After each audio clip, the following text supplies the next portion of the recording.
Jasmine, what would make this an extraordinary conversation for you? So right now, like I'm really struggling with logistic questions.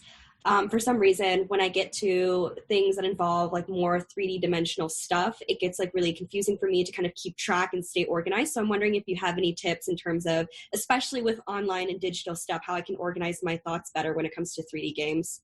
Okay, well, for game types, drilling. So you figure out which game types are giving you trouble. You do several of those games in a row so you can start to see the commonalities between them. You can also, of course, look at explanations to help you clear things up if you have some confusion. But overall, you want to redo the games that give you trouble so that you can better master them. It's that simple. I mean, how many games have you done up to this point? Well, I haven't, like I've kind of set the book aside for a little bit, but I've done about like 20 of them. And I find that a lot of times when it involves like J's or like, I don't know, it's like super weird for me because like when it comes to names, like for some reason I can really like organize those really well. But when it comes to stuff dealing with like putting things in boxes and leaving things like in and outs, then those always kind of confuse me because I'm trying to figure out, okay, so this is the group that can go with this group. And then also there's that whole in and out category of these people can be in this group, but it's exclusive to these people only. And other people can't, you know, like it's just like that whole thing kind of gets confusing. Yeah. The in-out games are certainly one of the harder game types, but games are, as a whole, they are quite perfectible if you do a lot of them. And you said you've done 20 games. Yeah, not a lot. Like, I guess maybe I should try to organize better. I find it's also very difficult in terms of like time, because once I get the organization down with like the 1D games and everything, I find that I'm spending way too much time like focusing on one question and then trying to answer like all of them. So I'm wondering like also when it comes to really trying to be more efficient, like how I can do that. Yeah, well, I mean, to me, the problem is pretty clear. It's that you've only done 20 games. And there's something that's understandable. I mean, games are hard and the Lsat's hard, and you said you've put it aside and maybe you haven't made it a priority yet. But when you do make it a priority, you'll be doing far more games than that. There are nearly 100 released exams, 88 of which are currently numbered. So you've got nearly 400 games that you could do. Exactly, yeah. So there's a lot out there. And once you do, even if you do 40 games, you'll have exposed yourself to a much wider variety of what there is. And you'll start to see things repeat. And once you see them repeat, then you see that there is an underlying logic to it. Now, let me ask you a random question. Have you ever done yoga? I have done yoga, like once or twice, though, not like a lot. That's the thing. So I recently got into yoga a few years ago, and I bought like a 10-pack of classes. And I did like one class, and I hated it because it didn't make any sense to me. It's like a bunch of random poses I had never done before. But I had this 10-pack, and I was like, I might as well use it. The place is around the corner. And I started just going every couple days. And by class number 5, I started to get a sense of what it was like. And then by class number 10, I was hooked because I saw there's a rhythm and a pattern to it. And the same is true of the Lsat. Like if you do a random exam of 4 that contains one section of 4 games, then you're like, these are just 4 random games and they're puzzles and they're really difficult. Like only someone who like went to math camp, like a nerd camp sort of thing, would ever understand what that was like. But if you do 40 games organized by type, if you do like a half dozen ordering, a half dozen grouping, some combination games, curveball games, then you redo the ordering and grouping games. Then you'll see, okay, well, when I see an ordering game, this is what a diagram will often look like. Or grouping in-out diagram, this is what that will often look like. So I think you just need to expose yourself to a whole lot more of them. Yeah. And do you recommend PowerScore and those kinds of textbooks, like self-teaching more than like Khan Academy and Princeton? Like, what would you say is the most efficient way to like learn how to do these questions? Well, I have my own system, so I'm a little bit biased, and I'll recommend that. But overall, I think you want to avoid too much categorization. And the Khan Academy, I think it's a great source of practice tests, but it's not really a cohesive system. It's like a bunch of exams they got from LSAC and then a bunch of explanations. And yeah, it's free, so why not use it? But my concern, honestly, is that somebody would use that and then feel like they're ready for the exam when there's really so much more to do with this. And so the system I lay out basically has you do ordering games, then grouping, then combination. But within those, I'll have you do the easiest ordering, then the intermediate ordering, then difficult. So easy to difficult within each category so that you can see the patterns and you're not giving yourself anything too difficult too early in the process. That makes sense. Yeah. And how often do you recommend like diving into these studies, like every single day? Like how many hours should you dedicate to studying for the LSAT each week, each day potentially, or each month? Well, when are you taking the exam? Well, I'm looking to take it like a year from now. I'm still in third year, so I'm thinking of just completing my degree, maybe taking a year off, so not for a while, but I still want to get the practice in very early so that I can get accustomed to the material. Good. So you have a long timeline. So I think you certainly don't need to study every single day. Over the course of an entire year, that would be a bit much. And obviously it's not realistic because you have the holidays and you have family and you'll presumably have more pressing concerns in the short term. But I would say do something every week, a little something. Overall, as it gets closer though, you want to increase the amount of studying that you do so that you're doing, ideally, if you have work or school, you're devoting 10 to 15 hours per week to your LSAT prep. So you're treating it like a part-time job or a 6-credit class in university. So you're taking it fairly seriously and maybe more on the weekends, less during the week, but definitely block off time in your schedule for it to make sure it happens. And get your hands on some of these books of actual exams. You can get most of them in books of 10 on Amazon. Really? And how much would they like on average cost? Is it like $10 or so or like 50? Somewhere in the middle. It's about $20 USD for one book of 10 exams. And Okay. most of them are available in these books. And so get your hands on the most recent couple. I would say for you, you might want to get everything from 42 to present. They're all numbered. So exam 42 up to the exams in the 80s. And you could gradually work through them from older to newer over the course of a year. I mean, if you're really committed and you really want a top score, I would say get every single exam, especially just so you can work on those games because they are the most perfectible section and you want to give yourself all the prep material that you could possibly want or need. Do you have any advice in terms of what you've seen really help students like with success, specifically students that learn well through like visually seeing something? Like I know I'm a visual learner. So for me, like I'd either have to be very, like I'd have to see something and really be able to kind of just like put things together a certain way. I know I don't learn very well auditorially or like with, hands-on. So I'm wondering like how, like if you have any tips for people that learn visually. Well, you might like to use videos to study then. Like I have video courses. There are plenty of other videos out there as well.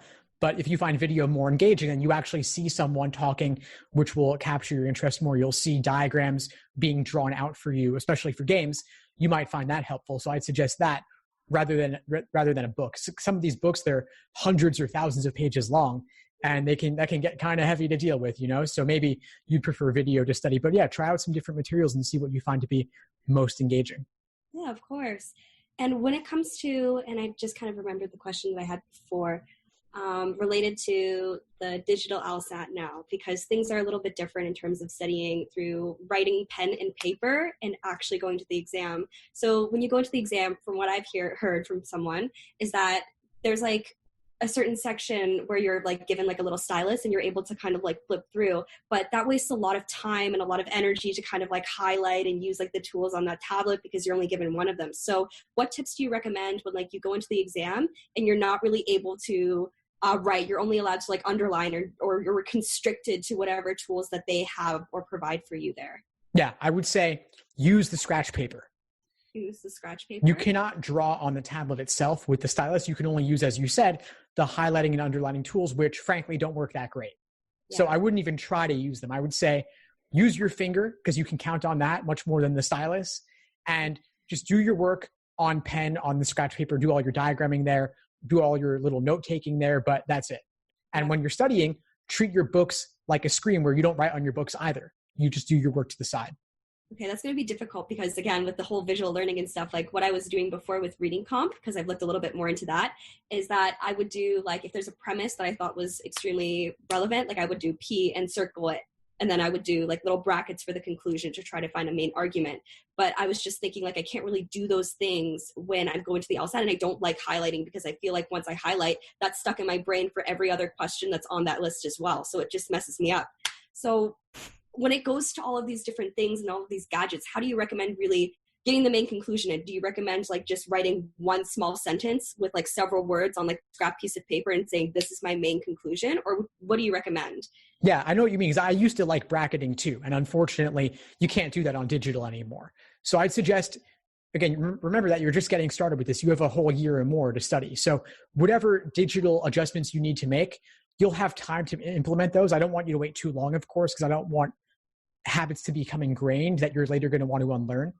But remember that you're going to have a year to study and gain some familiarity with logical reasoning, separating conclusion from evidence. So for now, if you want to note what's conclusion, what's evidence with brackets, that's fine. But you're not always going to need to do that, even though you might feel the need right now. There will be certain keywords that start to jump out at you, indicating evidence or conclusion. And even in the absence of those keywords, you will eventually come to recognize them and it will become automatic for you. Mm-hmm. So I think ultimately in the long term, it won't be a huge concern. Overall though, like with reading comp, you might want to make some brief notes in the scratch paper, but for most of logical reasoning, you're not going to need to write down anything at all. Right. I know. It's just like, there's a lot of pressure, I guess, with like the LSAT and everything and trying to get into law school. Like it just gets so nerve-wracking talking about it because you're like, oh my gosh, like this whole digital LSAT is such like a throw off because you study a certain way. And, you know, if you grab books or you try to use sources such as online classes and stuff, they teach you a specific way of doing things that no longer are relevant because of the way that it's changed and everything. So I think that there's like a lot of like uncertainty right now on like the performance that people have in terms of the digital LSAT, from what I've heard anyways, and kind of like how that's going to play a factor in scoring and how, you know, these habits are going to really hinder us instead of, you know, help us. Yeah. So. I mean, it's a mix. It's both good and bad. I mean, you've mentioned a lot of the negatives, which I certainly agree with. There are a few small positives though. One of them is that the countdown timer being on the tablet means that there's no room for proctor error when it comes to timing you anymore. Oh, that's nice. And they can't possibly forget to give you the 5-minute warning per section because that's also built into the tablet. You can also flag questions within the tablet to easily come back to later. And you can bubble in with one tap rather than slowly filling in an oval with a number 2 pencil. So those are all good things. And as you said, yeah, you do need to adjust your techniques though, and you want to be using prep materials that are specific to the digital format. I completely redesigned my courses last year specifically for the digital LSAT. I revamped everything because this is a massive change. I mean, everyone in North America is doing digital now. And so whatever prep materials you choose, you want to make sure they're completely updated for the digital. So I'm glad that you're aware of this. Yeah, it's just, it must be nerve-wracking for you as well because you're trying to keep up with the times and just trying to structure things in a way that works for students. So I couldn't imagine like what, you know, all these other guys are trying to do in terms of trying to get these resources for other students and trying to get them to study a certain way when, you know, we're so wired to, I don't know, for myself anyways, pen and paper. Yeah, no, it's definitely an adjustment. I mean, you're right about it. The nice thing is that LSAC gave us plenty of notice. So I've been working over the past year really to change everything up for digital. And LSAC does have some tech issues with the tablets and stuff that they're slowly figuring out. But the nice thing for you is that because your timeline's a bit farther off, then there will be more prep materials out there specific to digital, and LSAC will hopefully have worked out all the kinks by the time you take it. Yeah, hopefully. Oh my goodness. Cross those fingers, right? Yeah, well, you've got plenty of time though. Yeah. Do you have any advice for someone that's trying to go into third year? Because I know like it must not be that different than America, like in Canada or whatever, but for us in third year, there's a lot of pressure right now that we have from, I don't know, peers to be like, you have to get like A+ in like your courses. You have to do all of these different things like extracurriculars, get an internship, all of that, and study for this LSAT. Like, when do you think is like the best time to really, I guess, get your shit together is essentially what I'm trying to say here, trying to get the best marks. Is it fourth year that really counts or is it third year? And when are we really good to take the LSAT? Because I heard from people that taking it in third year or taking it in fourth year isn't the best time because either we're not wired for that yet or there's just too much going on and we can't really keep up or something. The best time to take it is whenever you're ready and you've had a good amount of time to study prior. Yeah. I mean, LSAT scores are good for 5 years. And as for wiring, that doesn't hold a lot of water with me. I think that there's nothing you're learning in university that's that relevant to the LSAT other than being able to read critically and think well and all that sort, and analytically and all of that. So some people will study over winter break and take it in the spring. Others will study over the summer and take it in the fall. So it's whenever you have the most time. Or you could take a lighter course load one semester to allow you to have time to study for the LSAT as well simultaneously. So it really depends upon your personal schedule. But I don't think there's any particular time that's ideally overall. except I would say earlier is better because then you have time to retake it if you need to. Yeah. Well, I don't know. I heard from someone, and I don't know if this is true, that there's actually going to be a limit moving forward with the Lsat and how many times you can take it. I know that they keep a cumulative average of your Lsat scores, and they keep into account the other times that you've taken it. For example, if you keep taking the Lsat and you get like lower scores or whatever, that could potentially affect the way that a law school admission panel may be like evaluating you as a student. But in terms of limitations on how much you can take the Lsat, I believe that it's changed to 8 times, and I'm not sure if that's correct. Well, so there are some new limits that went into effect this year. It's now you can take it 3 times in one admission cycle, which runs from June to May. Oh, so it's only like a year. So even then, like that's a lot of money. Yeah, if you were to take it 3 times, that's like 600 USD. So that's a good amount of money, but people spend it. Though some get fee waivers as well to make it more affordable based on financial need. But 3 times in 1 year, 5 times in 5 years, and 7 times for life. And if you get a 180, you can't take it again. So those are the limits. But I don't think they affect less than 1% of test takers, honestly. It's not a huge concern. Of course, it's better to take it once and be done and have a great score than to take it multiple times. It's better to take it a few times with increasing scores than a few times with decreasing scores, relatively speaking. But at least in the US, virtually all law schools take the highest score. They do not average multiple scores. They might say that they consider multiple, but in practice, at least in the US, the highest is what matters because that's what goes into the US news rankings. The Canadian example might be a little bit different. Maybe they consider multiple. I'm not too sure on the specifics of that. I heard from a couple people, like several lawyers, that they do keep a little bit of a cumulative average. Like they'll take into account your most recent score from what I hear, but they will also be able to see, like, if you got, for example, like a 160 and you were to take it again and got like a 167, they could see the 160. And I think that they could be like, okay, we're going to maybe, like, they're not going to like average it out 50-50, but I think that they take into consideration the fact that you already took it and that you got a lower score, and they have to ask themselves like why that happened. And you could explain that like in like, I guess like a paper or something. But I think that, like for us, I think that they look at the cumulative. I know they do that for GPA sometimes if you're trying to get into like U of T or OSGA. I think that they take like a cumulative average as well as the GPAs for the first or the last 2 years. But I'm not 100% sure on that one. So yeah. Well, I would talk to admissions. Yeah. But of course, if you take it and then get a higher score later, that's obviously a good thing to have done. There's no question that it was worth retaking if you got 7 points higher on the second take. Right. So what would you say is like, I guess this is very subjective too, but like a good average for scoring in the Lsat? Would it be like 160 range, or like what do you recommend? Well, the median Lsat score is a 151. That's just the median though. If you want to go to a top school in the US, like let's say that there's the top 14 in the US, then I would say anything above 166, like 167 and above, is a great score to have. A good score, in my opinion, is anything 160 and above. Right. So would you recommend then taking the Lsat again? Like if you didn't get like a 160, if you got like a 155, would it be worth it? I would say so, certainly. I mean, even just getting 1 point more on the Lsat could lead to getting into a better law school or getting more scholarship money. And so it's well worth attempting. I mean, just a point or two more makes a huge difference. And through luck alone, you might do a few points better. And then if you study on top of that for a retake, then you could do even better than that. So there's really, to me, there's no reason not to retake if you've only taken it once, because luck alone, you could do better. Of course.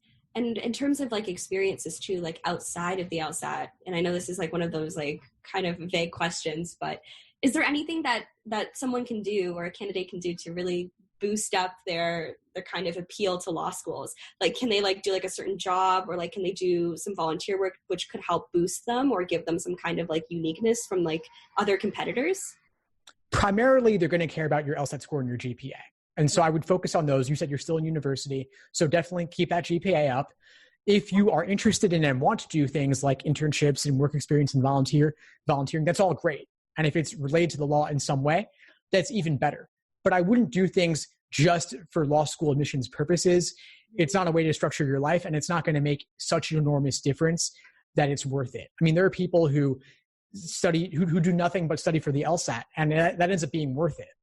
I mean, you want to have something else to talk about on your application, of course, but the time invested in your LSAT and GPA is really the best way to spend it overall. Yeah. So that makes a lot of sense. What else do I have about the LSAT? Sorry, I guess I'm kind of like rough because I'm not used to being like recorded and on camera. So no, it's all good. Whatever comes to mind. I know that I've had a little bit of luck with like the Power Score books, and that's kind of helped me a bit. But I find a lot of times, like as like a university student who's studying full time, that it's a little bit of like a burnout for me. Even just kind of like doing like the 10 questions or so, sometimes it takes me like 30 to 45 minutes, and I'm sitting there like, wow, like this is a lot of information. Like this is really overwhelming. So I'm kind of wondering, like, is there any way to help with burnout or any strategies that can maybe help students like work more efficiently, but also at the same time absorb the information that they need to kind of get the most out of their studying time? Yeah, well, take breaks. Taking breaks is incredibly important. It is a lot, and those books, they do tend to over-categorize quite a bit. And so I wouldn't get too focused on memorizing all the various details and subcategories of different question types. Just focus on getting the big picture as you walk away from it. Don't try to memorize everything you see. This is really a test more of pattern recognition. So if you see something in theory in the books and then seeing the application on the actual questions, that's really the most important takeaway. What would you say is the biggest insight you got from our call today? Well, just kind of like basically hearing like the rundown of like what's going on, especially with digital LSAT. It's really good to hear that you have materials that are accessible that I could potentially tap into to try and, study for this thing and really get familiar with how the format's going to be like. Great. Well, please keep in touch and let me know if you need anything as you move forward. Thank you so much. I really appreciate it. Thanks for tuning into the show. Please subscribe if you haven't done so already to be notified of new episodes as I release them. And feel free to reach out if you need anything at all as you move forward with your prep. I'm happy to help however I can. In the meantime, I'll wish you all the best and take care.